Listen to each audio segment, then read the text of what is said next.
Ini adalah kisah nyata yang dikisahkan oleh seorang wanita pemandi jenazah di Riyadh bernama Ummu Ahmad.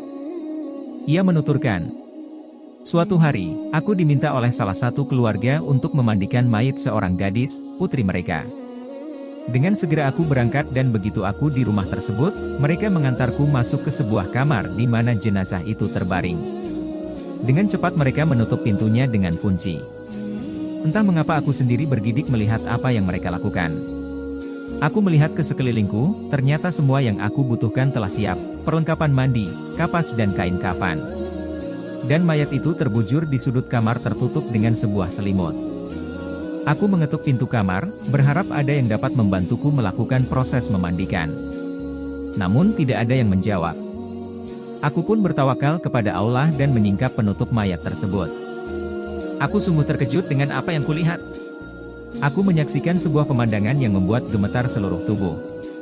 Wajah jenazah itu terbalik, tubuhnya mengering dan warnanya sangat hitam. Aku sendiri telah banyak memandikan jenazah. Sudah banyak yang aku lihat, namun yang seperti ini belum pernah aku lihat. Aku segera mengetuk pintu rumah itu dengan segenap tenagaku berharap ada yang bisa memberikan penjelasan atas apa yang aku lihat. Tapi sepertinya tidak ada seorang pun di rumah. Aku pun terduduk berzikir, membaca bacaan zikir dan meniupkannya ke seluruh tubuhku hingga rasa takutku mereda. Allah pun memberikan pertolongannya kepadaku dan aku pun mulai memandikannya. Namun setiap aku memandikan satu anggota tubuh, ia terlepas persis seperti sesuatu yang telah melembek dan busuk.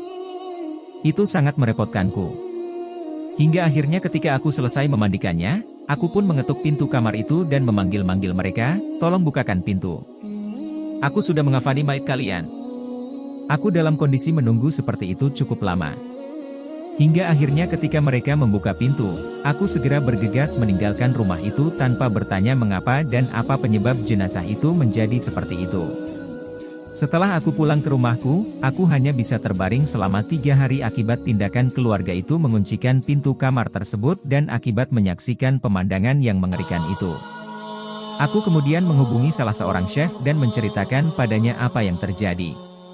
Maka beliau mengatakan, "Kembalilah menemui mereka dan tanyakan mengapa mereka menutup pintu itu dan apa yang terjadi pada putri mereka."